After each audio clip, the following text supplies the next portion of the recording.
And we are live. Welcome back to Takes by Fans. We got a great show for you today. As always, we are live every single day at noon Eastern. If you want to watch live, head over to twitch.tv/Takes by Fans. If you want to watch but not live, head over to our YouTube channel, Takes by Fans. We post all of our shows and clips of the show there on a daily basis. And if you just want to listen, we are on podcasting apps, Spotify, Apple Podcasts, Google Podcasts, iHeartRadio. So, however you want to watch or listen, we've got you covered multiple ways. Alrighty, today's a big old Thursday, folks, and can I just applaud the NBA, folks? I mean, we are getting great games. Is this what we've been asking for the last week and a half? Really kind of been hawking down on getting the competition ramped up for the final week and a half, 2 weeks of the regular season, and everybody's finally taking our kind of warning, our advice, getting it together. We just had the 76ers at the Bucs, 2 nights ago. Absolutely fantastic. 2-point game, close games, both juggernauts in the Eastern Conference going at it, getting it done. Last night, Celtics and the Heat, and we know the Celtics are a little banged up at the current moment, but they were still competitive. Upset they lost, but hey, the Heat won, and that was a huge game, a game that it sounded like they needed. Well, they kind of did need to win the game, or at least be competitive, but overall, great game. Celtics leading in the first half. Heat come back. Celtics not as good in the second half as they were in the first half, but overall being competitive. The Knicks-Hornets game, that was good. Just Knicks couldn't classically close out in the fourth quarter, but overall we're getting some good, great matchups these last few days here, which is perfect because we got power rankings coming up tomorrow.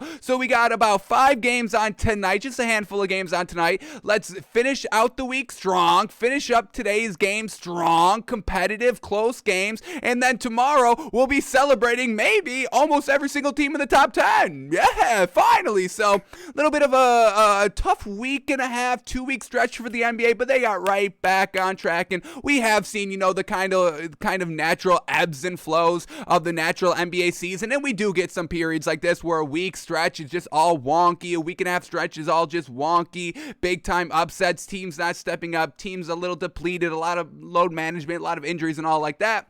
So I think that's what we just chalk it up as maybe the last 2 weeks in the NBA, but back on track, absolutely love it. Which is exactly what we want to see. So today on the show, we are breaking down the NBA from last night, betting on the NBA tonight, and then once again trying to clear our backlog of stories, which should be doable because we didn't add that many new stories today. We obviously got the whole Bruce Arians news to talk about. And I do kind of want to do a segment as well. Here we go, adding segments when we were trying to clear our backlog. But there is a segment because ever since we brought up the Russell Wilson, it's really kind of been weighing on me. Like, that's probably I think I spend the most time not on the show thinking about Russell Wilson and how great he is. Is he great? Is he still great? And so that just kind of led me to think, hey, what are these other quarterbacks that kind of need a little bit of a recertification here? Great quarterbacks that we all just take a little bit for granted. Any given day you're walking down the street and somebody would be like, hey, what do you think of Tom Brady? And you just be like, oh, great. He's great. Obviously, it's Tom Brady. He's great. You're walking down the street. Hey, what do you think about Aaron Rodgers? Oh, yeah, he's great. No, you don't have to think about it. When somebody's asking you, hey, what do you think about Baker Mayfield? You got to be like, oh, hang on, let me think. I think he's trash. Is he good? You're trying to think of all the moments he was good in, and then you can't think of, so you're like, all right, yeah, I guess he's just trash. But what about those quarterbacks that we take a little bit for granted? I want to kind of do a little bit of a recertification list of quarterbacks that we just take a little bit for granted, always assuming that they're great, but maybe in the recent year, 2 years, 3 seasons, they haven't been as good as they kind of were at the height of their career. So I want to kind of go through all the quarterbacks, all the starting quarterbacks, and see which quarterbacks are in a little bit of a recertification process this upcoming season. That's how we're going to phrase it. A little bit of a recertification. Russell Wilson was great.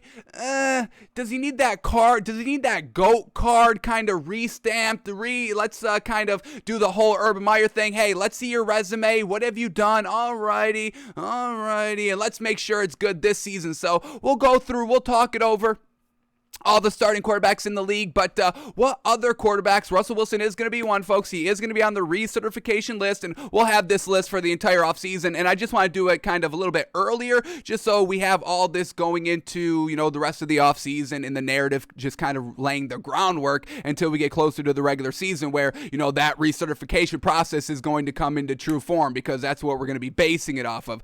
Can you get it done this season? This is the season where we're going to have these great quarterbacks under a microscope just to truly make sure that they're still great, that we can kind of talk about them as being great without kind of, looking back over the last 2-3 seasons and truly digging in and be like, hang on, is that man great?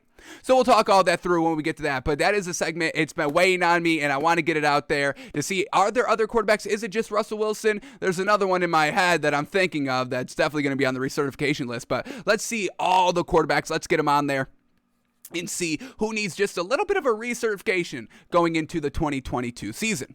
So we've got all that today on the show, so let's start off with the NBA, and we got to set a little bit of a time limit here. Let's do an NBA Daily 10 today, just to make sure we've got time for everything today to get through and to clear as many stories in our NFL backlog as we can. So here we go, 10 minutes on the clock, next 10 minutes, uninterrupted basketball talk of what just happened yesterday in the NBA. We got 10 minutes on the clock, and the 10 minutes start right now.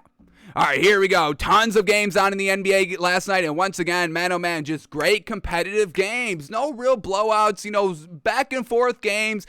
Teams kind of closing out a little bit better than other teams in the fourth quarter, but overall, getting it done and being competitive, that's what we love. So, first game up here, Mavericks at the Cavs, and the Cavs with no Evan Mobley, and they still don't have Jared Allen, so it's just Darius Garland and Karis LeVert out there. Darius Garland, 25 points, 10 assists. Karis LeVert, 32.6 rebounds, 4 assists, and it was unfortunately still not enough to beat the Mavericks, who win 120-112. And once again, this Mavericks team, they're getting it done, folks. They are winning. I think they're currently third now. Let me update these standings. I want to say they're third in the Western Conference. Let's see. Yeah, third, folks. The Dallas Mavericks are third in the Western Conference. You know what's even funnier than that? The Jazz are now the 6th seed, potentially dropping down to the 7th seed in the play-in tournament, because the Timberwolves are only 2.5 games back from overtaking that 6th seed of the Jazz. So, oh, how the mighty Jazz have fallen, folks. Once again, please get them out of your top 10 in your power rankings. But man, oh man, the Mavericks getting it done. Luka Doncic, 35 points, 13 assists, 9 rebounds. Classic Luka Doncic game. Dorian Finney-Smith, 28 points. Dwight Powell at the 5, 15 points, 5 rebounds. Everything in that starting lineup, living and dying by the 3. They made 16. The Cavs only made 11. And that's usually the big difference when we're looking at all these Mavericks win. They always outshoot their opponent from the 3. And they're living and dying by the 3 in a Big's world, folks. Shout out to the Mavericks again for this big time win, getting it done on the road, winning 120-112. All right, next game up here is the Nuggets at the Pacers, and the Nuggets win 125-118. Got a little bit close there. The Nuggets had like a 25, 30-point lead in this game, blew it a little bit, let the Pacers come back, and I believe it was tied a little bit late in the fourth quarter, but then, Jokic says, all right, enough's enough, and puts the game away, and they end up winning 125-118. It wasn't this like a 9-point spread. Once again, it was just a little bit too much to kind of take last night, and I don't even think the Nuggets truly covered the spread. They only win by 7 points, and I believe the ending line was like 9.5. But hey, you got the win regardless. Nuggets get it done, showing that they could overcome a little bit of adversity. Fantastic. We can always take that.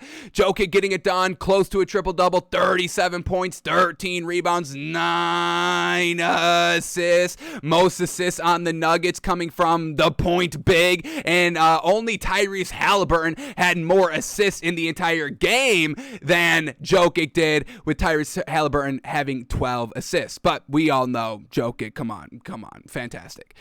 So still making his MVP case. You got to respect it. We had Will Barton, 18 points. Bones Highland doing Bones Highland things coming off the bench. You got to love it. Man, oh man, Bones Highland, folks. Who is this man? Where did he come from? I don't know, but I'm not second guessing it, because this man is working for this Nuggets team. Bones Highland off the bench, 20 points, 7 assists, 4 rebounds. Sheesh. Sheesh. While Aaron Gordon is back to his classic Aaron Gordon self, 10 points, 8 rebounds, 4 assists. We had back-to-back 20-plus point games. We knew it couldn't last forever, and it's only 2 games it lasts for. So, Aaron Gordon, a little bit lackluster, but hey, still winning, so we can't knock it too much. DeMarcus Cousins also coming off the bench, 11 points, 5 rebounds. So, Nuggets get it done. Pacers, Tyrese Halliburton, 15 points, 12 assists. Buddy Hield, 20 points, 5 of 11 from 3, but not enough to get the win. Enough to kind of cut the deficit down in the game, but not enough to actually win the game, which is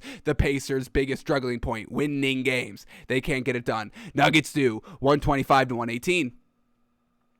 All right, next game up here, Magic at the Wizards. Once again, 2 bad teams. Porzingis gets it done, 35 points, 8 rebounds. Still no Kyle Kuzma. Rui Hachimura at the 4, 17 points, 7 rebounds. Kentavious Caldwell-Pope, 25 points, helps out. And then for the Magic, Cole Anthony, 12 points, 4 assists. Cole Anthony, end of the year, not putting it all together. Can still count on Franz Wagner, though, 28 points. Yes, sir, love seeing that. But once again, the Magic, that's really all they've got. Either Franz Wagner going manic or Cole Anthony having a lackluster game, and always resulting in a loss. So, Wizards take care of business, win by 17, 127-110. Alrighty then, the big game that we were all anticipating last night. Heat at the Celtics. We still bet on the Celtics. Celtics -5. No Robert Williams. They were looking good in the first half, but the Heat ended up closing out this game in the fourth quarter in the second half and ended up winning 106-98. But overall for the Celtics, close game. Close game. We still need the Celtics to start winning still. We need to see that they can prove that they can win without Robert Williams. And this was their starting lineup last night. We had Marcus Smart at the 1, Jaylen Brown at the 2, Jason Tatum at the 3, which is their classic, and then they have Grant Williams at the 4 and Al Horford at the 5. Now, once again, I'm not the biggest fan of that. I like Al Horford at the 5. I moved Jason Tatum to the 4, and then I would put Derek White at the 3. I would move Jaylen Brown to the 3 and Derek White at the 2. That's how I would arrange the lineup. They didn't really do that last night. This is the first game without Robert Williams that everybody's playing, and this was their starting lineup, and it resulted in a loss. So we'll see if Ime Udoka kind of rearranges this lineup a little bit in their next game, tries it out. Unfortunate for the Celtics, and they may have to be moving down in our power rankings tomorrow, which is truly going to crush us, but I don't know if we can still keep this Celtics team at number 1. I mean, Robert Williams, a huge piece defensively, a huge defensive anchor down low in the paint for the Celtics team, and they weren't able to overcome that last night. So, the Celtics were competitive, which we love. Truly unfortunate that they couldn't get the win. They're going to have to prove that they can win without Robert Williams. But let's start here with the Heat since they got the win. Jimmy Butler, 24 points. Bam Adebayo, 17 points, 8 assists, 12 rebounds. Yeah, that was fantastic. And then Kyle Lowry, 23 points, 8 assists. Tyler Hero, just 12 points off the bench, but he did have 10 rebounds and 5 assists, which we will give him credit for. Duncan Robinson, 5 points.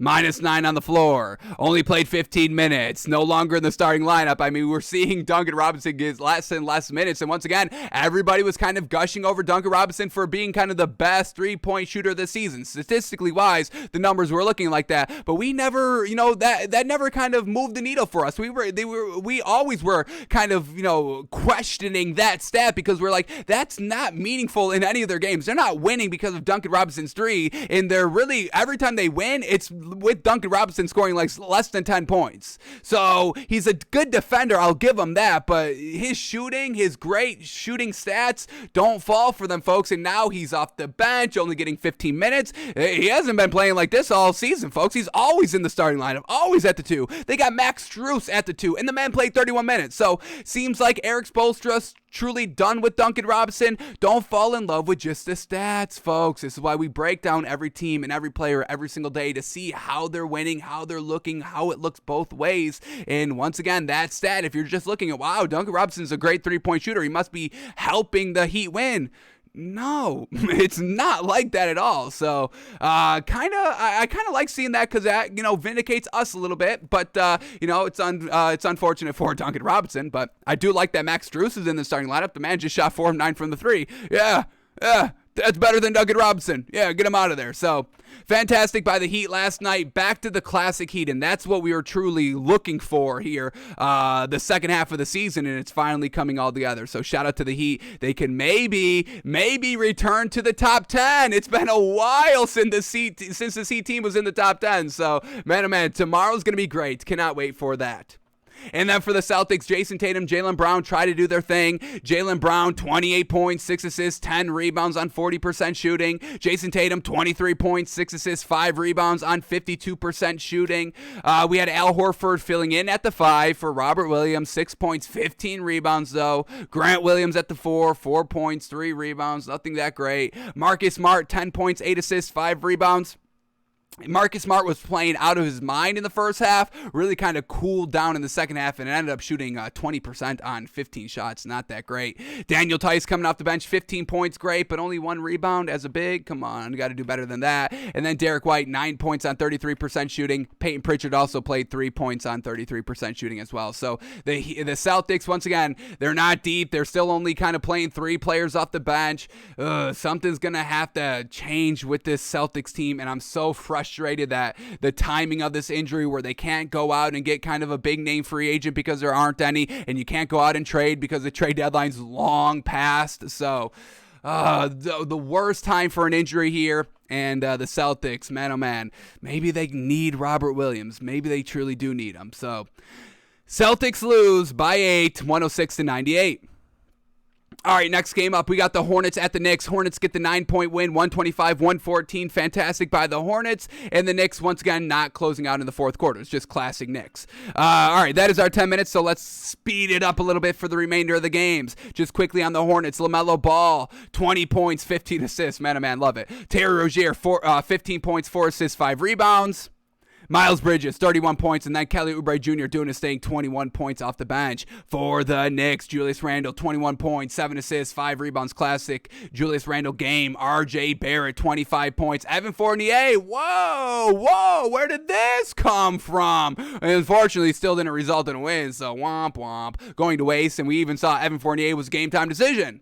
But he explodes last night, 30 points, 6 of 8 from the 3, but it's not enough to get the win. Truly unfortunate, wasted, great game by Evan Fournier, and we haven't seen a great game by Evan Fournier in like a month. So this was a big waste for the Knicks, and truly kind of a little bit sealed their fate for not getting in the play-in tournament. Facing the Hornets, who are in the play-in tournament, this was like a must-win game. The Knicks are like 5 games back. They need to win outright, and they did not do that last night. So Knicks, seems like the season is over. Womp womp. Bing bong.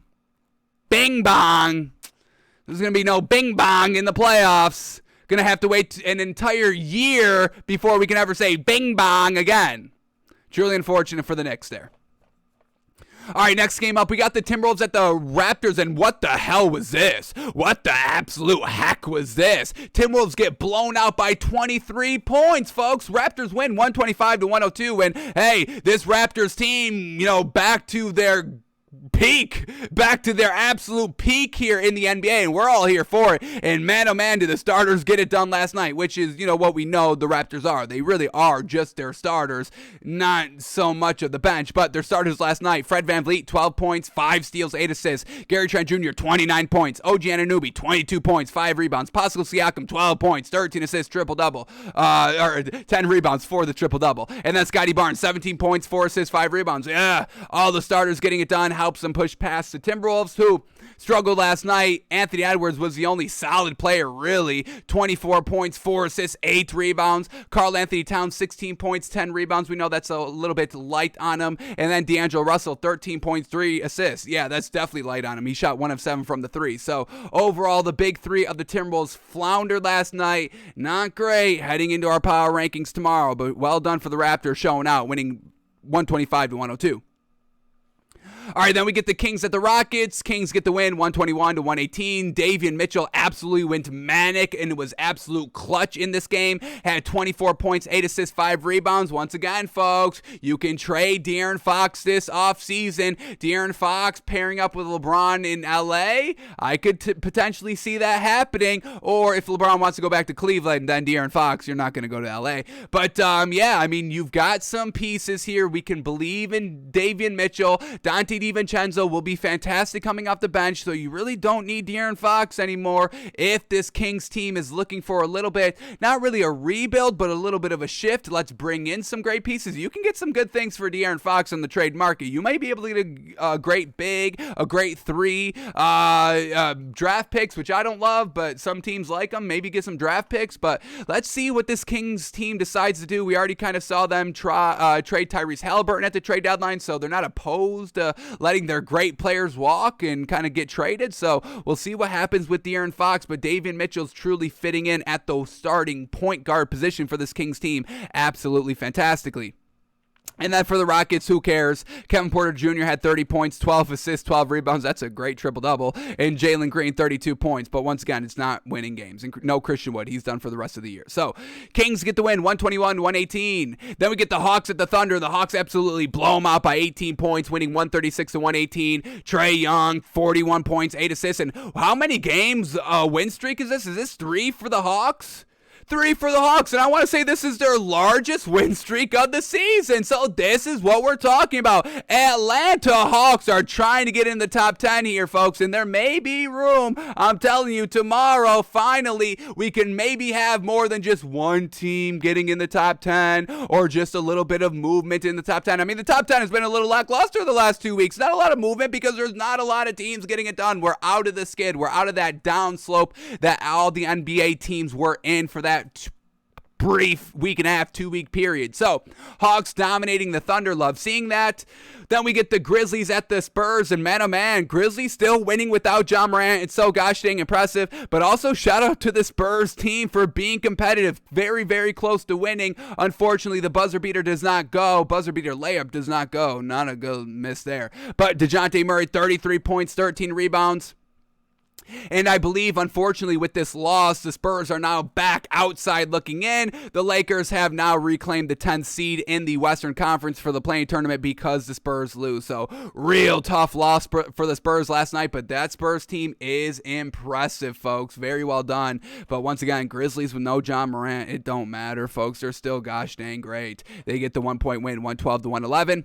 Then we get the Suns and the Warriors, and the Warriors were super competitive in this game with no Steph Curry. Another great game. This is what we're saying. Do y'all know what we're saying? The last 2 days, folks, in the NBA, last 3 days in the NBA, absolutely exactly what we have been asking for. So thank y'all for that. Y'all will be rewarded in the power rankings tomorrow. Suns get the win, 107-103. Only a 4-point win, and this was a game that we bet on last night.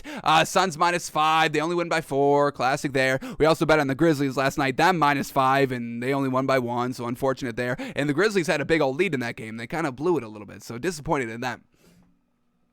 But hey, you know, if we have to lose our bets for teams to be competitive, we don't like that. Obviously, we would like to have money, but, you know, I guess that's a good consolation prize. So, not too bad overall. And we can always win money back. Yes, we can always win money back, right? Okay. So, the Suns last night, they closed it out very well. Chris Paul, 15 points, only 8 assists. A little light on that stretch. Devin Booker, 22 points, 2 of 8 from 3. A little bit light on that. Shot 23% on 21 shots as well. DeAndre Ayton, I am loving DeAndre Ayton has grown so much from last season to this season, folks. He's aggressive. He's confident. He's taking kind of a little bit deeper mid-range jump shots. Not too deep, but hey, if you're going to give me the space, yeah, I'm going to take it. This man is establishing himself in the league, and I'm all here for it. DeAndre Ayton, 16 points, 16 rebounds last night, and then McCall Bridges with solid 22 points. For the Warriors, Jordan Poole, this man, folks, this man, woo! This man, he's not obviously Steph Curry, but yeah, he's not Seth Curry. He's Sith Curry. We got Steph. We got Seth. What other Seth? Steph? I don't know. Y'all do another name. I mean, this is the man. Jordan Poole, very well done. 38 points, 7 assists, 9 rebounds, 7 of 15 from the 3, while Klay Thompson just shot only 1 of 10 from the 3. Who's the real second splash brother out here? I think we're all looking at Jordan Poole. This man's been playing absolutely magnificent, folks. Absolutely love it. But unfortunately, come up a little bit small here. 107-103 loss for the Warriors. And then the last game of the night here, Blazers and the Pelicans. Pelicans get the 10-point win, 117-107. CJ McCollum's first game against the Blazers, and the man went 25 points, 4 assists, 3 rebounds. Good, solid game by the man. Valanciunas, 19 points, 11 rebounds, 4 assists, 4 steals. Yes, sir. And then Brandon Ingram, 19 points, 6 assists, 6 rebounds. When the big three plays together, they win. That's what we love. And then who cares for the Blazers? There's no Anthony Simon. So, Pelicans get the 10-point win, 117-107.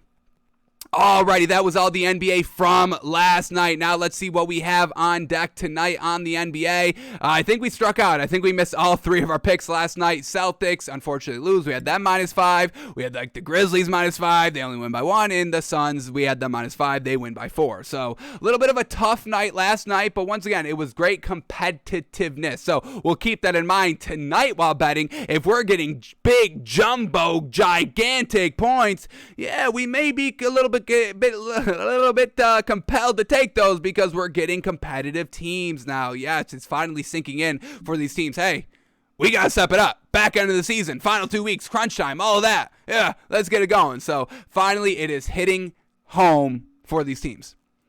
All right, so we got 5 games on tonight. Let's see what we have on deck. And I believe there's nationally televised primetime games tonight. So fantastic. So here we go. First game up, we got the 76ers at the Pistons. 76ers -9.5, Pistons +9.5. And we know this Pistons team is competitive. So I do like the 9.5 here, folks. I think I do. Everybody's going to go for the 76ers and then for the Pistons.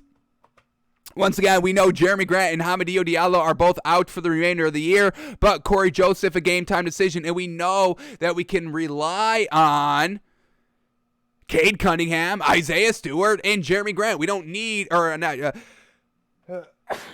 Sadiq Bey, not Jeremy Grant. But we can rely on that big 3. The 76ers, once again, having trouble closing out games, their fatigue factor, their depth factor, and all that. So we still like the 76ers. This is still a good team overall, but we love how this Pistons team is playing down this final stretch of the season with really nothing to play for. But I'm going to take the 9.5 here. This 76ers team, they've got to do more to convince us here. So, once again, the 76ers are a little bit in jeopardy here of falling way back, especially how good these other teams have been playing. Great wins, great dominating win by the Raptors. The 76ers may be dropping a lot tomorrow in our power rankings, folks. I'm taking the 9.5 here with the Pistons. Man, oh man, I love it. And we just saw the Pistons beat the Nets or be competitive against the Nets, cover the 14. They only lose by 7. Probably could potentially be the same thing here. Competitive, maybe only lose by 7, but we got 9.5. I'm going to take the points here, folks. I think I love the value. All right, next game up, and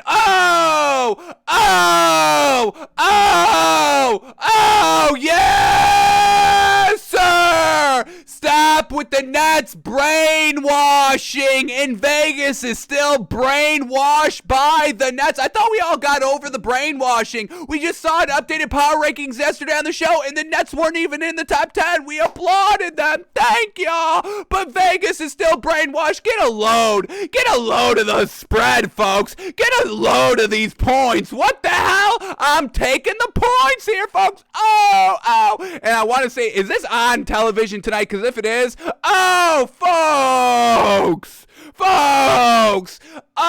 it's on TV, TNT, 7:30, bingo, we get to watch the money roll into our bank accounts. That's so great. Oh, Vegas being generous out here. Thank you, Vegas. Thank y'all for being brainwashed by the Nets. We should all be afraid of the Nets. Okay, y'all be afraid of the Nets. I ain't afraid of no Nets. Give me the Nets. I'll beat the Nets. Give me the Nets.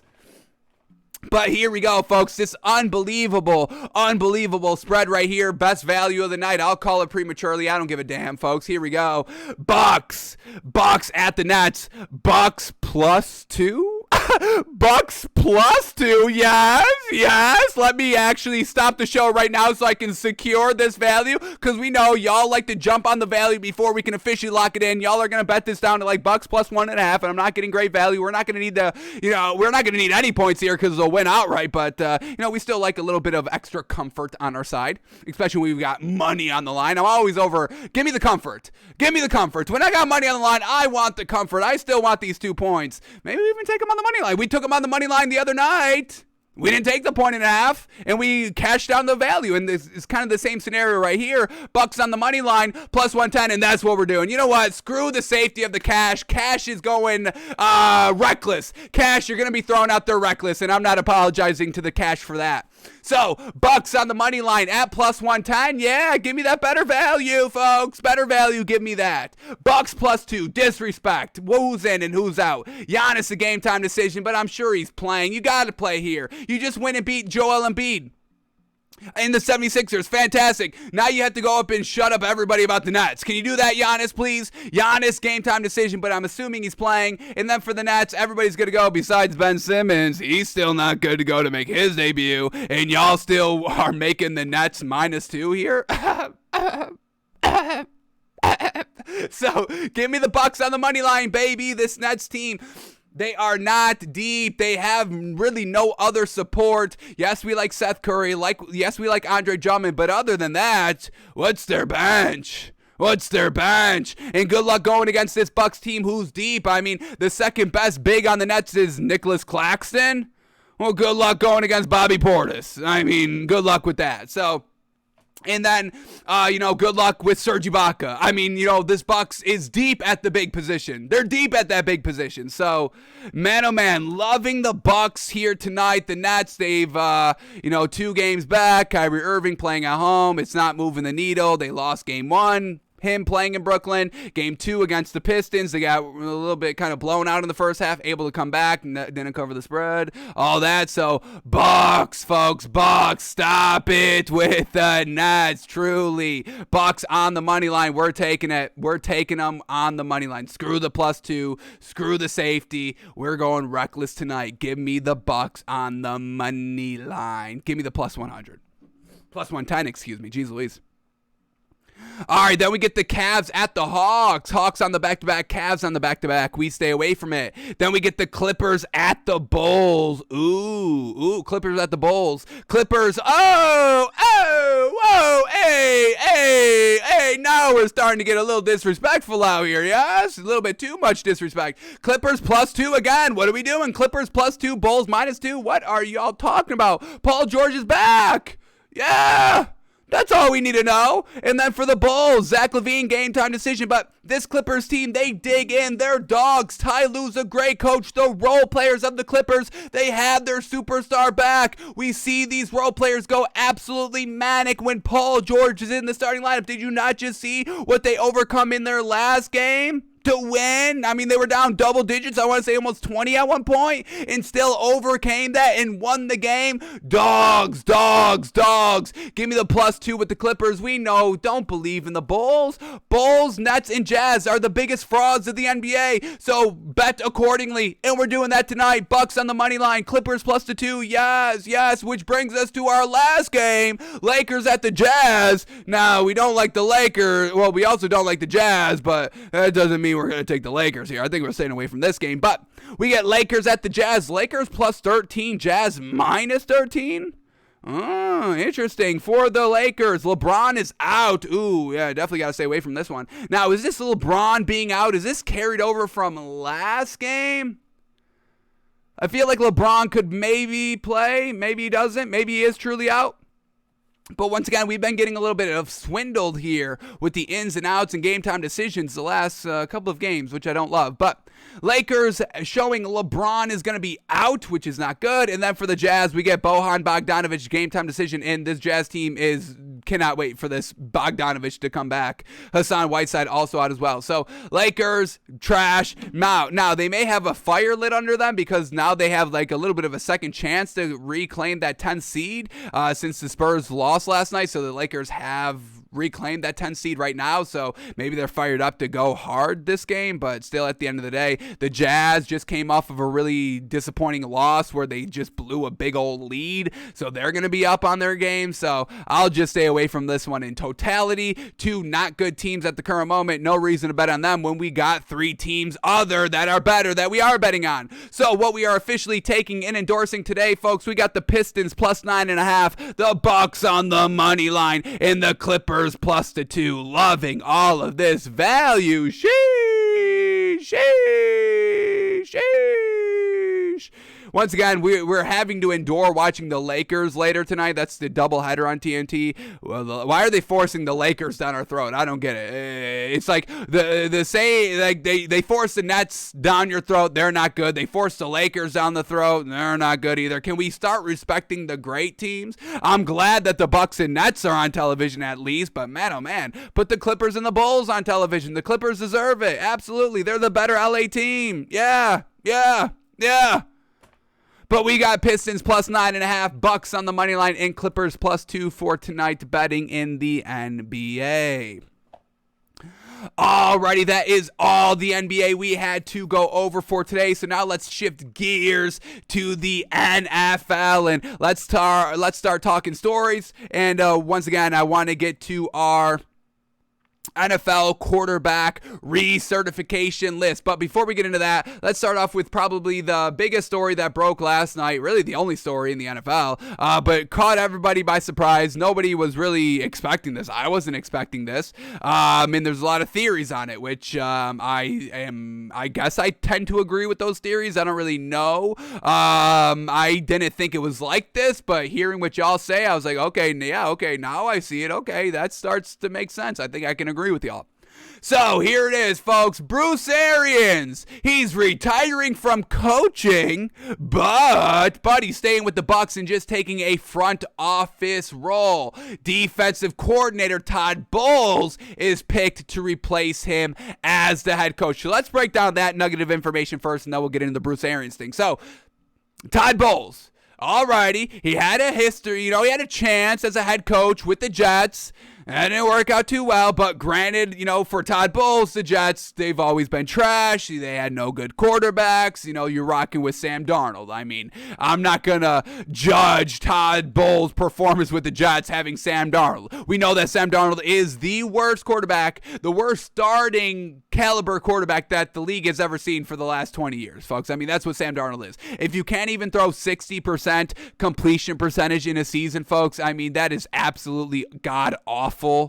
It's god-awful, folks. Stop with the Sam Darnold. Stop, please. If there's one thing, I don't think we ask for too much here on the show, but if there is one thing that we could ask for on the show, it's for y'all to stop with the Sam Darnold. If that's our only wish that we could really kind of get across to y'all, is stop with the Sam Darnold. Exile him from the league. I don't want to hear about him anymore. Colin, you swung and missed on Sam Darnold. It's all right, but we got to be done with Sam Darnold. Got to be done with Sam Darnold. I'd take anybody. And once again, y'all know how I feel about Mason Rudolph. I still don't know if I can go Mason Rudolph over Sam Darnold, but I mean, they're real close. It's a real debate. It's a real head scratcher. I would have to take time to figure that out. So Todd Bowles, now the new head coach for this Bucs team, and we don't love it because he is defensive minded, but this is like the perfect situation for a defensive minded head coach here because you've got Tom Brady, who really doesn't need to be coached. I mean, he was already coached by Bill Belichick, a defensive minded head coach, so he's obviously made it work. Yeah, and you don't need to micromanage Tom Brady. I mean, he's proven himself time and time and time and time and time and time, and then he retired, and time again. He's already proven himself already, and he hasn't even played this year, still proving himself. Not like Aaron Rodgers. We wouldn't be able to believe in Aaron Rodgers by himself offensively if the Packers went the defensive route and was like, all right, Aaron, you take the reins here. We wouldn't believe in that because when was the last time Aaron Rodgers proved himself? Oh, you prove yourself in the regular season. That's not good enough for you. So why are we using that low bar? That's a low bar right there. Oh, Aaron Rodgers is good in the regular season. Yeah, okay. That's your bar. That's a low bar. So I wouldn't trust Aaron Rodgers with this, but I do trust Tom Brady, and it does seem like Tom Brady wanted this. That's kind of the theory being floated around here. Tom Brady didn't really like Bruce Arians that much. What I heard was that Tom Brady, loves the game plan, loves to kind of, spend his entire day watching and breaking down film and preparing for the next week's matchup. So he's very methodical. He's very in-depth. He likes to plan. Tom Brady likes to plan. Where Bruce Arians, I heard he's a little bit free-flowing. A little bit loosey-goosey, fly by the seat of your pants type of guy. And Tom Brady just doesn't like that. Mixing, clashing kind of methods.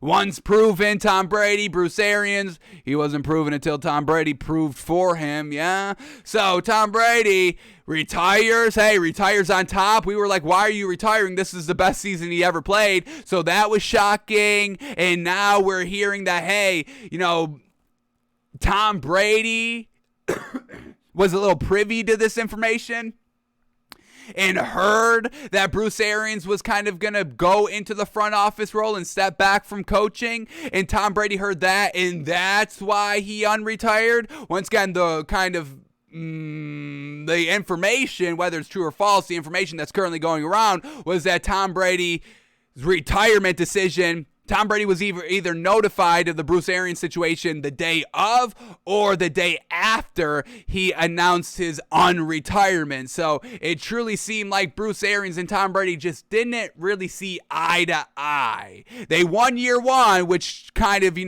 softened the blow, softened maybe the tensions there. But then after this season, didn't go as far as they would have liked, struggled against that Rams team early, came back late in that game, still couldn't close it out, and that blunder that they kind of sent an all-out blitz, and then they hit Cooper Kupp over the middle when there was a tie game, and they ended up winning because of that, or then the Bucs lose because of that. But you're going to go with Todd Bowles, who was a little bit on that call a little bit, so we'll see how Todd Bowles does.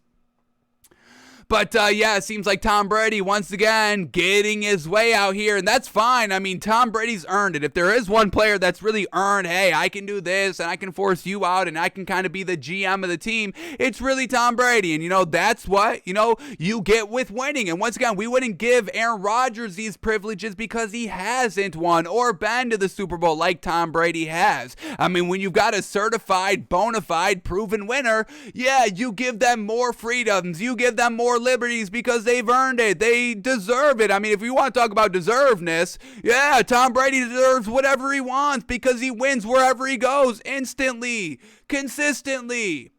So, Tom Brady maybe getting his wish a little bit, be like, Bruce, I want to run the offense this way, but you're the head coach, so you're obviously going to kind of have the final say. You're offensive-minded a little bit. We're just not seeing eye to eye. So, Todd Bowles comes, defensive guy. Tom Brady can really kind of take reins of that offense and do whatever the hell he wants with it, because what is Todd Bowles going to say? Nothing. He doesn't know offense. He knows defense pretty solidly, absolutely. He doesn't know offense too well. So Tom Brady there. So we can kind of excuse, and once again, this will be an exception to the rule here. We always want offensive-minded head coaches at the head coaching position. So does the NFL. They're a whole new kind of minority rule. Is like, hey, offense. You want to hire a minority? Well, it's got to be on offense because nobody's hiring defensive guys anyway. So we'll get to that story maybe. That's in our backlog. We'll see if we get to it. But, Todd Bowles, defensive mind head coach here for the Bucs, but you got Tom Brady, so it's fine.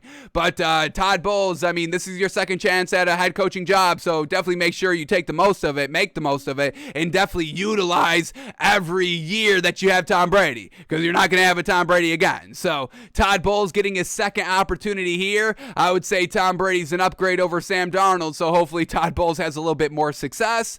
But love seeing Todd Bowles as the head coach. He seems like a great guy. Once again, when he came to the Bucs and they won that Super Bowl, that Bucs defense truly was a huge reason why they shut down Patrick Mahomes and won the Super Bowl. So Todd Bowles earned the trust of Bruce Arians. Bruce Arians names him as the next head coach, and that's where we are currently with the Bucs.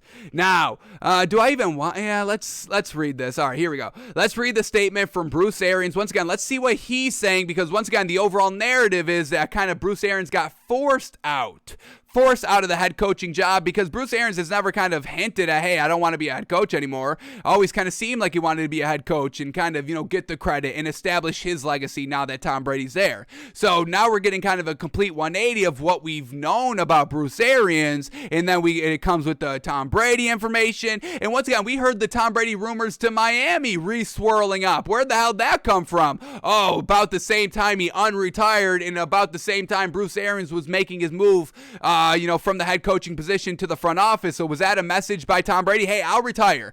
Look, I want to be here with the Bucs, but I can't have Bruce Arians kind of,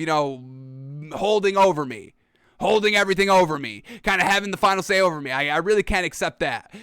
So does Tom Brady retire? Be like, hey, I'm just not going to play anymore. I love the Bucs, but I can't have Bruce as the head coach. So I'll come back, but Bruce can't be the head coach. So maybe the Bucs were calling his bluff, like, well, Tom, we can't do that. We can't just fire the head coach like that. We can't just do that. So Tom's like, all right, well, then I'm retiring. And then he played the waiting game and the waiting game and the waiting game. And then the Bucs were like, okay, all right, we'll move him up into the front office. He'll be out of there. You'll be the guy offensively. And Tom Brady's like, all right, cool. I'm back. I'm unretired. Bingo, bango. Back in the saddle. Ready to run it back again. Do it again. Another 5-yard season again. Try to win the Super Bowl this time again. Try to do it. And then we get Bruce Arians officially being moved to the front office. So, yeah, it does kind of seem a little bit sketchy, just the timing on everything. So, Tom Brady having really a lot of say over there in Tampa Bay. It's not like I don't like it. I give Tom Brady a lot of control, absolutely. But here we go. Bruce Arians, his words from him. Words from Bruce Arians. Let's see what he says, and let's see if he counters any of the overall narrative swirling around there. So here we go. Quote, I have spent most of the last 50 years of my life on the sidelines as a football coach in one form or another. Exactly, 50 years. He loves this. This is him. You don't do something for 50 years without loving it, without it being you, your personality. So now all of a sudden when you still have Tom Brady, you're going to go into the front office now and not get the credit for another potential Super Bowl as a head coach? He wants that for his legacy? Absolutely. Absolutely, Bruce Arians wants to be compared with Bill Belichick and Andy Reid. Yes. And I'm going to throw this name out here, Doug Peterson. Give more credit to Doug Peterson, yes? So, Bruce Arians, let's continue on here. It says, quote, today I have made the decision to move from the sidelines into another role with the Buccaneers front office, assisting Jason Litch and his staff. Going to the front office and assisting? Instead of being the head coach and being the guy? The guy? Bruce Arians always seemed like he wanted to be the guy, and now he's going to the front office to assist the guy? No longer the guy? Okay. Says, quote, I love football. I love the relationships. I love the strategy, the competition, everything. It has been one hell of a ride, but I know this is the right time for me to make this transition. So why now? The simple answer is that I have accomplished more than I ever dreamed I could during this incredible coaching journey. Winning Super Bowl 55 at our home stadium with my mom and family in attendance was really the last item I wanted to check off my career bucket list. For me, this is about more than just trying to add more wins to my coaching record. Alrighty, well, if it was, if you didn't really care about winning any more games or any more Super Bowls, why not do it last year? Would you want to run it back with Tom Brady? Yeah, I could see that, but you don't want to run it back with Tom Brady this season? So once again, where does the truth lie, folks? Where does the truth lie? Continuing on, he says, quote, this team is in a much better place than it was 3 years ago due to Jason's great work and the Glazer family's commitment to winning. Before you start thinking about my health, don't. This is the best I have felt in many years and looking forward to helping this team continue winning through my new role. I want to focus on what I can give back to this incredible game that has provided so much for me and my family. I really began thinking about my personal transition plan earlier this offseason. I wanted to ensure when I walked away that Todd Bowles would have the best opportunity to succeed. And that's fantastic by Bruce Arians, because he knows you don't get that many chances in this league to prove yourself, and you already saw kind of Todd Bowles enter a really, really bad situation with the Jets, and it didn't pan out well for him. So, you don't want to leave this team in shambles for Todd Bowles like he had to deal with the Jets, so Todd Bowles' name can get kind of, clear and clarified, so he doesn't have Urban Meyer breathing down his neck and, with, hey, Todd Bowles, show me your resume because I saw you with the Jets and you didn't do anything good. So, yeah, thank you, Bruce Arians, for kind of getting Urban Meyer off of Todd Bowles' back. We appreciate it. Continuing on. Says, quote, so many head coaches come into this situation where they are set up for failure, exactly what we just said, and I didn't want that for Todd. Tom's decision to come back, along with Jason and his staff doing another great job of keeping the core of this team intact during free agency, confirmed for me that it was the right time to pass the torch to Todd. I began having conversations with Jason and the Glazer family a few weeks ago about a possible succession plan. Their understanding and support mean the world to me. I began having conversations with the Glazer family a few weeks ago. A few weeks ago, what happened? Oh yeah, Tom Brady retired. Are we seeing the timeline here, folks? Once again, I think I'm holding a lot of stake into what y'all are saying about, hey, Tom Brady forced Bruce Arians out. It is really kind of all lining up here.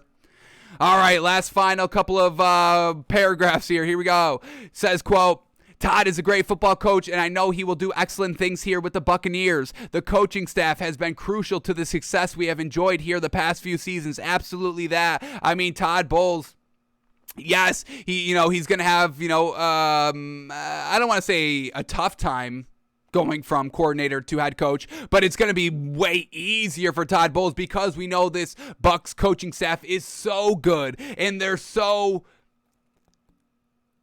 we saw what they were able to do. They were able to win the Super Bowl, everything coming together year one, and we've seen their kind of coaching roster and all that. There's a lot of minds there, a lot of different thinking minds that we've heard from Bruce Arians. Hey, I take input from everybody. So they already had that established, hey, call it how you see it culture. Hey, what do you got? What's your idea? Oh, that's interesting. Let me take that into account. I never saw from that angle or didn't kind of see it that way. All right. So Todd Bowles already is in that environment. That environment's already kind of established there. Now, hopefully Todd Bowles keeps that environment intact, which I'm sure he will. But Todd Bowles truly has a really good footing, a good setting here to try to repair his reputation as a head coach. We know he's a great defensive coordinator. Defensive guys in that head coaching position, we don't love it, but you got Tom Brady for a year, maybe two, maybe more. So he should be fine for at least the time being. Coaching is about teaching players, and this staff has some of the best teachers in the business. Love it. Quote, professionally, I have been blessed to work with many great organizations. I'd like to thank Michael Bidwell for turning my dream of being an NFL head coach into a reality in 2013. I would especially like to acknowledge the entire Glazer family for bringing me to Tampa Bay in 2019 and providing all the support and vision a coach could ask for. None of this success would have been possible without their complete buy-in and backing. There are too many people who have played a part in my coaching career to mention them all. Now, to all of them, I say thank you. I could not have made it here without your support, hard work, and belief in me. I can't end this announcement without a nod to all the players I have been fortunate to coach along the way. I have been a part of some special teams, and those are always composed of exceptional players who put the needs of the team before their own. They made me a better coach and a better leader. Lastly, I want to thank the fans of Tampa Bay for their unwavering support over the last 3 years. Chris and I arrived here in 2019 and were blown away by their enthusiasm and passion. I am happy we got to share that Super Bowl season together, and I look forward to contributing even more championship movements with this special organization. Go Bucs. So that's what Bruce Arians had to say. Hey, no, this was all my decision. I've been thinking about it, and this is just the time for me right now. All right, and now we've got Tom Brady sending a message to Bruce Arians. Let's see, do we get anything that tells us, Tom Brady doesn't like Bruce Arians as much as maybe he lets on or anything like that. I doubt we get any cryptic messages here because that's not Tom Brady. He's not a Riddler. We've got, Riddler Rogers and Riddler Jr. and Kyler Murray, but Tom Brady never wears that green face paint. No. So let's see what Tom Brady says here on his thank you to Bruce Arians on Instagram. Here we go. He says this, quote, "Thank you, B.A. Bruce Arians, for all that you have done for me and our team. You are an incredible coach and man, and it was a privilege to play for you. You are a true NFL legend." Whoa, a legend and pioneer for all the work you have done to make the league more diverse and inclusive. All right. I mean, that coaching staff is diverse. Smart, tough, and loyal are a few of the words to describe your style. I will always remember the conversations we had when you recruited me 2 years ago, and all of the things we discussed came true. 100 emoji. We all benefited from your leadership and guidance, and I'm so proud of everything we accomplished. You were a huge part of the decision to join the Bucs, and I'm forever grateful. I'm so happy you will spend the much-deserved time with your loving and supportive family. Yeah, we saw how that went for Tom Brady. He was out in 3 weeks. That has given so much to our communities. Congratulations on an amazing coaching career, but more importantly, how you positively impacted me and everyone else in the game of football. Heart. So, yeah, pretty good thank you there to Bruce Arians. Didn't get any subtle digs, didn't get any riddles, anything like that. Classy Tom Brady. You love to see it. So, Bruce Arians moving into the front office role. Todd Bowles going as the head coach, and Tom Brady is back. So, we'll see. Can they do it again? Can they win a Super Bowl again? Was Bruce Arians kind of the proving factor of, hey, you kind of need me to really push you all over the edge? We'll see how it all shakes out, but maybe Tom Brady got his wish. No more micromanagement by Bruce Arians. All right. So, Bruce Arians out. Now, let's do this, because I do want to get this out of the way today, because it's been on my mind ever since we talked about Russell Wilson like last week. So, here we go. Our 2022 NFL quarterback recertification out here.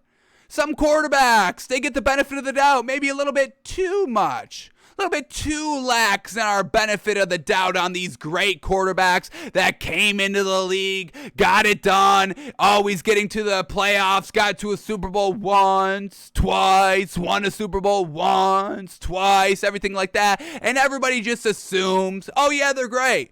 Once again, somebody stops you on the street. Hey, what do you think about Tom Brady? Oh, yeah, he's great. Greatest quarterback of all time. What do you think about Aaron Rodgers? Oh, yeah, great quarterback, great thrower, great freaking quarterback. Absolutely. In the discussion for greatest of all time. What do you think about Patrick Mahomes? Oh, yeah, he's great. Oh, yeah, fantastic. A little bit, not his best season this season, but still overall great. Oh, what do you think about, Russell Wilson? Oh, Russell Wilson. Well, he got onto the scene hot. Last 3 years, 2 years. Can we still call Russell Wilson great? Or do we have to update that narrative? Did he lose the greatness? Did he take a little bit of a step back? So that's where this comes in. Recertification. Who needs their certified great card a little bit restamped? Let's recheck. Yeah, let's get okay, you've been kind of laxing off a little bit. Let's make sure you're actually good. Let's bring you back into the lab here. Let's run you, whole season, and let's see how you perform. Let's make sure you're checking all these boxes, the wins, meaningful wins, playoff wins, special ability, magic ability, getting it done, leadership. Let's take you into the shop, put you on the lift, and just check all the boxes again. Let's recertify some of these quarterbacks this upcoming season, because I think some quarterbacks need to be recertified. And this really tipped off when we were kind of doing a little bit of a deeper dive into Russell Wilson a few weeks ago, when we were trying to find out who won the trade, the Seahawks or the Broncos. And once again, on surface value, you would say, oh, absolutely, the Broncos won the trade. Russell Wilson's great. That's why we need to recertify him. Is he? Is he? When we look at just Russell Wilson, folks, and I'm not just picking on Russell Wilson, we're going to go through the list of the quarterbacks to see who else needs to be recertified. But, when we look at Russell Wilson, Yes, the wins are usually there, which is great, but the overall performances, they need to be a little bit better than just kind of goodish and not, getting it done in the playoffs. When we take a look, this is truly it right here. When we look at Russell Wilson's last playoff performances, didn't make the playoffs this season, obviously. 2020 got into the playoffs through 40% completion percentage. Ooh, that's a huge outlier of what we know Russell Wilson is. Russell Wilson's always accurate. 40% in a playoff game? We've never seen that by him. So, doesn't win a playoff game in 2020. Didn't get to the playoffs this season, 2021. What happens in 2019? Oh, you beat the Eagles. Lose to Green Bay in the second round of the playoffs. But you beat the Eagles. Who was even the quarterback of the Eagles in 2019? It wasn't Carson Wentz. This was before Jalen Hurts got here. Let me take a quick look. Russell Wilson went toe-to-toe with Josh McCown. Outperformed Josh McCown. Okay, congratulations. And you only won by one possession, 8 points. So that was his one playoff win since 2018. One playoff win since 2018. Couldn't beat the Cowboys in 2018. Even though he played pretty well. 66% completion percentage, 233 yards, 1 touchdown, no picks. Once again, where is that kind of closability of Russell Wilson? Because that's what we all talked about when he hopped onto the scene, when we all kind of established he was great. Hey, he gets it done. He can come back and win games. He can be the magician in the fourth quarter. He can make the big throws when he needs to secure a win. And your only playoff win since 2018 was against the Eagles with Josh McCown? So I think, folks, we need... Now, we could still talk about Russell Wilson of being very, very good in all of that. And this isn't going to be like, oh my God, he truly needs to prove himself. No. We just need to see that magic back. A little bit lost the last few seasons. And you could chalk that up for a couple of reasons. Absolutely. The offensive line, the ineptitude at the offensive coordinator position, bringing in a new offensive coordinator. You could chalk it up to some things. But also, let's remember, you had DK Metcalf. You had Tyler Lockett. Folks, we know what these receivers are. These are tier 1 wide receivers. And we still couldn't get Russell Wilson overcoming all of that because he overcame everything already in his career. That's the great thing about Russell Wilson. It doesn't matter. These great quarterbacks, it doesn't matter what you throw at them. They will get it done. We just saw Joe Burrow, worst offensive line, got to a Super Bowl. He was able to overcome.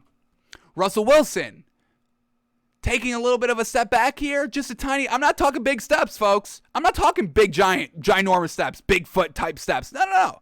Small, little bit of slight step back, slight little hesitation, little slide of your feet a little bit. Ooh, hang on, I slipped a little bit. Hang on, let me get my footing back. Oh, slipped a little bit.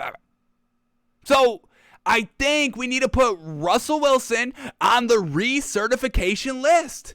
I think he's got to get a little bit more proven. Let's recheck the provenness. All right, you're on a new team. They've got the receivers. They got the infrastructure for you to come in. Year 1, plug and play, and get it going. So this shouldn't be a hard test for Russell Wilson to pass. And once again, the bar, it doesn't need to be that high because he's already been certified before. This is just a recertification for Russell Wilson and some other quarterbacks. We're going to get to the other ones as well. But I think we do need to take a little bit of a step back and see the entire landscape of the NFL quarterbacks and be like, yeah, maybe you've overstayed that free great pass. Once again, Matt Ryan, this is another quarterback we're going to talk about. We'll put him on the list as well. Matt Ryan, he got to a Super Bowl. And I'm always surprised. Y'all talk about Matt Ryan so well, folks, it's mind-boggling because the man doesn't win. But y'all talk about this man great because his numbers are great. Once again, a little bit of a Kirk Cousins-esque. Great stats, the wins, lackluster compared to the stats. So, Matt Ryan, he gets that free great card because he got to a Super Bowl, almost won the Super Bowl. He is still living on that great card. We need to recertify Matt Ryan. We need to recertify 7 and 8. I'm not taking 7 and 8. If you are going 7 and 8, 7 and 10, 7 and 9, 4 and 12 over the last 4 years, yeah, you don't get to pull out your great card anymore. No. You scan that great card. This expired 5 years ago. What are you still walking around with this for? Where's your recertification? No. You can't just be living. What was it, 2016 they got to the Super Bowl? You can't be living off that 2016 season. No. Is it 2016? Let me double check. Yeah, 2016. No. You can't live off this 2016 season anymore. Are you crazy? Recertify. Matt Ryan, new team. Better team. I say better team. Do y'all not agree? Colts are better than the Falcons? I say yes. So better team. Infrastructure's there. Recertify. This should be an easy process for Matt Ryan. It doesn't need to be difficult. This doesn't need to be, a huge thing like, oh, you're not calling Russell Wilson good anymore. No. I just want to recertify him. Can we recertify him this season? I think they need a little bit of a recertification. Let's bring him in the shop. Put him on the lift. Let's just make sure. Yes? Before we start throwing out words like great and phenomenal, exceptional, greatest of all time argument. Let's not throw those words around willy-nilly, loosey-goosey. Let's recertify these guys. So let's get these quarterback names on the list. Russell Wilson. Here we go. Russell Wilson officially on the list. And I've been wrestling with this, folks. This is not a snap decision, snap judgment. This has been on my mind for the last 2 weeks. This whole recertification process. Gotta get Russell Wilson recertified. Once again, we watched this man, his best highlights from this season. Everything was a little bit too wide open for us. Which, yeah, you took advantage of the situation, which is great, but we know Russell Wilson can make the big throws. We've seen it before. He's won a Super Bowl. He's been certified. We know what Russell Wilson has been. Is he still that now? Can we get the recertification? Russell Wilson on the official 2022 NFL quarterback recertification list. Let's also put up here Matt Ryan as well. Once again, these are not knocks, folks. We are not knocking these quarterbacks. But how we throw around the words great and fantastic, phenomenal. We also throw out some bad words, abysmal, trash. We don't have to worry about that. I hope not. Unless you fail your recertification, which that's not going to be good. You don't want to have to recertify in 2023, too. No. Get your recertification. Go off and live your life for about 4 years. This could buy you about 4 years. Yeah, 3-4 years. Yeah. Get recertified. Stress-free 3-4 years. And then we'll maybe check in on you if we need to. If after that kind of 4th year, you were floundering, all right, maybe we bring you in for recertification. But hey, if you did good year 1, 2, 3, after that recertification, yeah, year 4, come back to us in 3 more years. Yeah, I'll sign off on the recertification. Yeah, no problem. See us in 3 years. Yep. So, Russell Wilson, Matt Ryan. Now, what else quarterbacks do we got? Are those the only 2? Let's quickly see.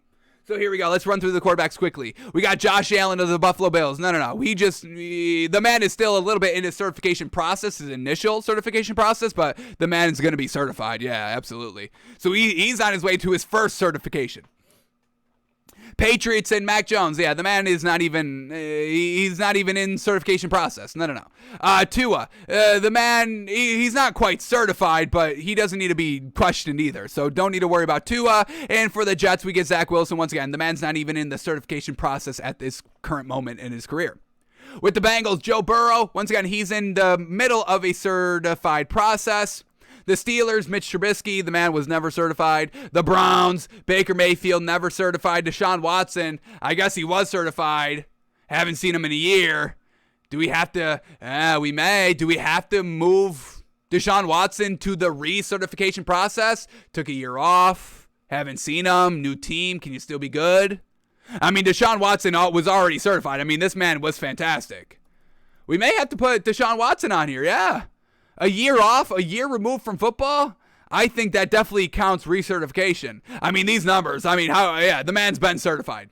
He's not on his original certification, no. Yeah, so we're going to have to put Deshaun Watson in the recertification process. Once again, not a knock, just hey, we haven't seen him in a year. Let's make sure. Put him on the lift. Let's see what's working under this hood.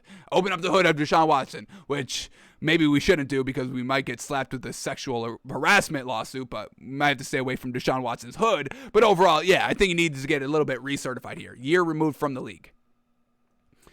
All right, what else do we got here? The Ravens, Lamar Jackson, he's coming off an injury. He's still a little bit, and I don't want this to come off as disrespectful either. I think Lamar Jackson a little bit in the certification process still, like the very, very tail end of the certification process. Once again, the arm throwing accuracy, That's like the last box. All right, let me get one more look at the overall throw ability. Great dual threat. Yeah, absolutely. Great running ability. Absolutely. That last, I don't know if I could check off. I've checked off every other box. I'm not worried about the injuries too much. That box gets checked, not injury prone. Yep. But the passing ability. I've hit like the initial down slope on the check. You know, you go down and then up. Unless y'all do it backwards. Y'all do it down and then up. From right to left. You go down and then up. Yeah. You do the short end of the check first. Yeah. I think I've inked the initial downstroke of the check. One more year of the certification process. See if I go up on the check as well. So Lamar Jackson, still, I believe, in the certification process. Tail end. So not up for recertification after the injury. All right, Ryan Tannehill, yeah, I mean, he's still certified. I don't think he's lost a little bit of certification. Now, his certification is a little bit of a difference. He's got the game manager certification, a little bit of a less of an overall great quarterback certification, but he is game manager certified, so don't have to worry about Ryan Tannehill. Matt Ryan for the Colts now. Yes, he's on the recertification list, yes. Texans, Davis Mills in the process of certification. Trevor Lawrence in the process of certification. Patrick Mahomes, I'm still saying he's certified. Played pretty well last season. A lot of people are saying that's probably his worst season overall, but it's 1 year. Still getting to AFC Championship games. Don't have to worry about recertification. Derek Carr, in my opinion, he's certified. I don't have to worry about him. Justin Herbert's in the process of his initial certification. For the Broncos, Russell Wilson. Yes, we've included him into our recertification process. Dak Prescott, interesting. I don't know if this man's ever been certified before. So, yeah, I think he's not up for recertification. He's up for potentially still certification. I don't know if I've certified Dak Prescott. Still in the mix. The jury is still out on the certification. They are still deliberating. They've been deliberating on Dak Prescott for about a year, and they are still debating in there. So still jury is in discussions on Dak Prescott certification. Then we get Jalen Hurts, still in the process of his first certification. Carson Wentz, Scott, if he ever had a certification, it got revoked. It got ripped up. He got blackballed from the certification process whenever his name comes through the wires again. No, we didn't see that. No, we don't recognize him as a quarterback over here. No. So yeah, Carson Wentz, you're done. You are literally like blacklisted from the certification process. You are done, so. Daniel Jones on the very, very, very, very, very last attempt of certification. One more certification attempt, and you'll probably be not like blackballed like Carson Wentz is, but you won't be. You just shouldn't even try, really. For the Packers, hey, Aaron Rodgers. Does Aaron Rodgers need to be recertified here this season? Super Bowl's more than 10 years old? I'm going to put Aaron Rodgers in the certification. I'm going to put him in for recertification, folks. Aaron Rodgers. Got to see his recertification is just a Super Bowl recertification. And not even a win. Just getting there. He's under Super Bowl. He's under Super Bowl recertification. I don't care what he does in the regular season, folks. I don't. I truly don't. It's great. We get it. That's what we're playing for? Great regular seasons? That's not what I would thrive for if I was in his position. So, Aaron Rodgers has the exception, but it is still a recertification process. Get to the Super Bowl. You want your Super Bowl card recertified? You swipe that Super Bowl card. I don't care.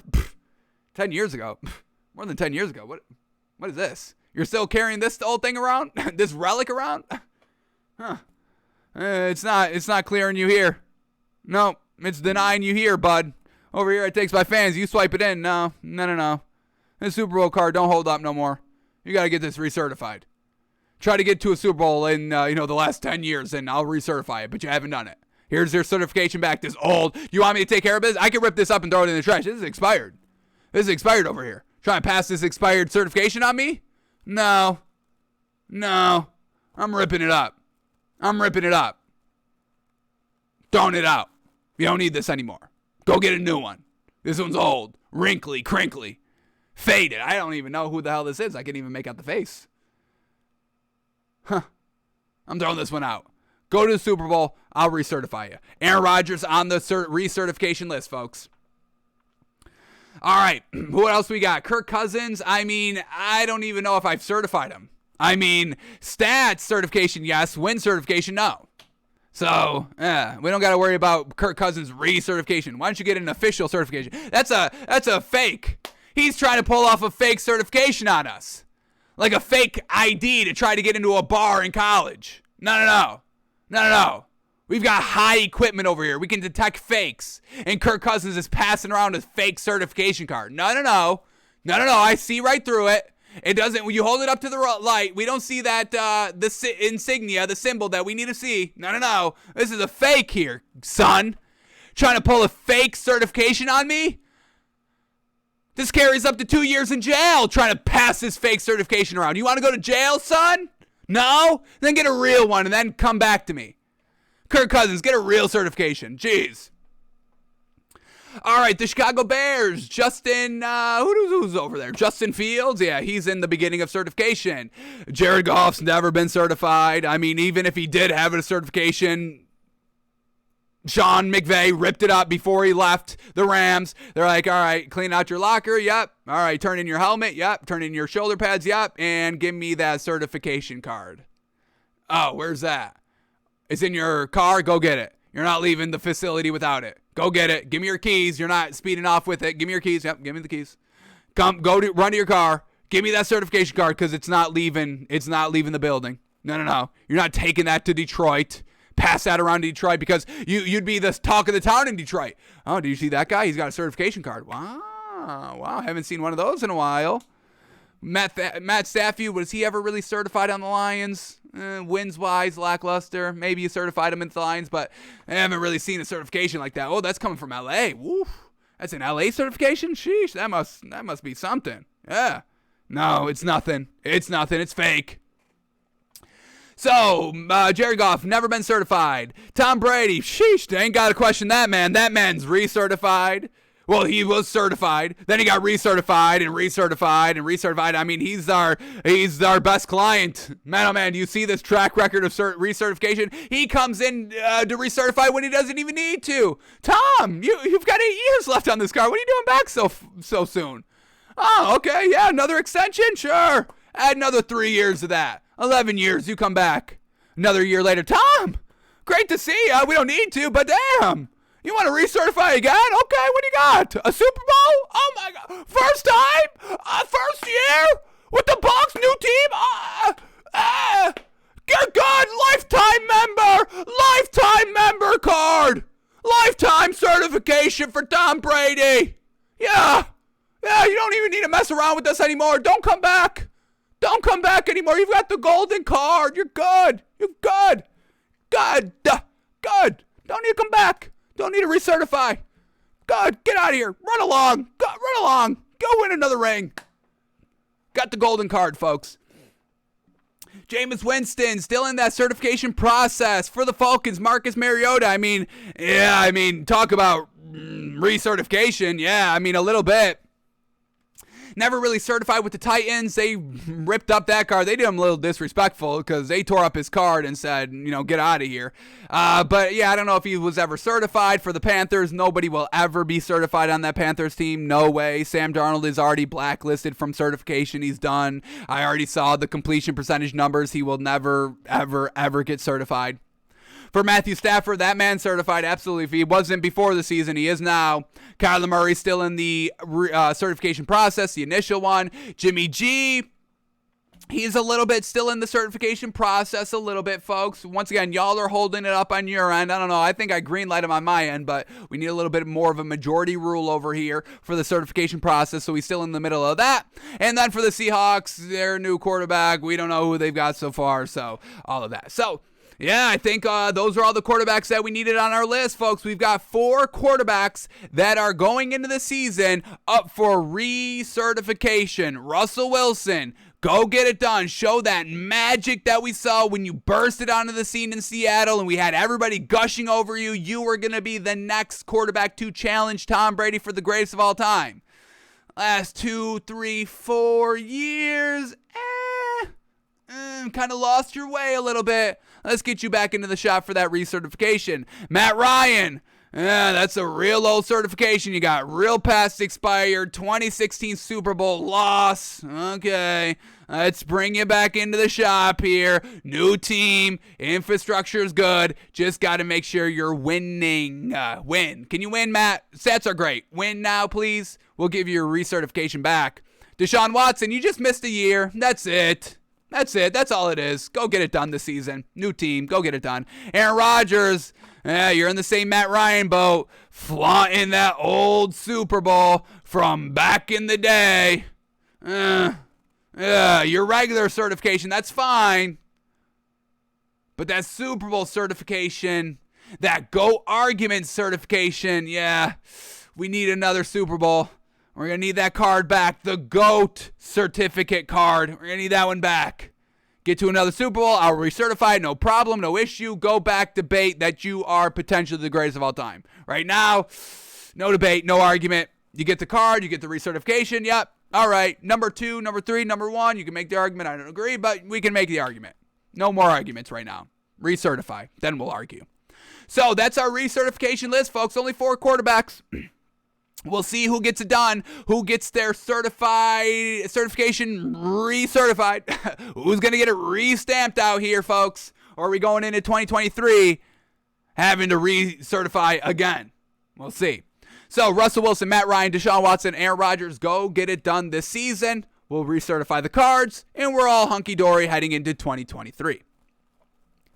Alrighty, folks, that is going to do it for us today. Got to get out of here a little bit earlier than we want. Unfortunate, but we will be back here tomorrow live noon Eastern, so no worries. Once again, trying to take care of our backlog stories so we can watch some draft prospects, quarterbacks, wide receivers, try to get those out of the way quick so we can be good for our draft show. Should have a live draft show. Still potentially thinking about that. We'll see if that comes to fruition. I'm sure it will. Did one last season. Dolphins don't have any first-round draft picks, so we don't have to worry about shaving the beard this season, which would be great. I wouldn't have to worry about live shaving on the show. So that would be pretty good. Stress-free show over here from a Dolphins fan, but we'll be pulling for you to draft your best selection. So that's probably coming up, but we got about, 29 days, 30 days, full month, till that draft kicks off. So we still got a little bit of time, not too much time to play around, mess around, but a little bit of time here. So back live tomorrow, noon Eastern, doing it all again. Power rankings in the NBA, re-updated, can't wait for that. NFL stories, get those out of the way. Potentially watching Malik Willis, and you already know we're already cashing in. You know we're going to cash in something tomorrow, so be here. Alrighty, folks, that is going to do it for us today. Thanks for tuning in. Thanks for watching. Thanks for listening. Back live tomorrow, noon Eastern, folks. Have an absolute great one. Great value tonight in the NBA. Stop brainwashing me on the Nets. I'm not falling for the brainwashing anymore, okay? It's done. It doesn't work on me. Vegas, still working on them. So we'll cash out. Bucs plus the 2 tonight, folks. That's all I can say. Alrighty, folks, we're out of here. We're out of here. We're out of here. Have a great one. We will see you tomorrow.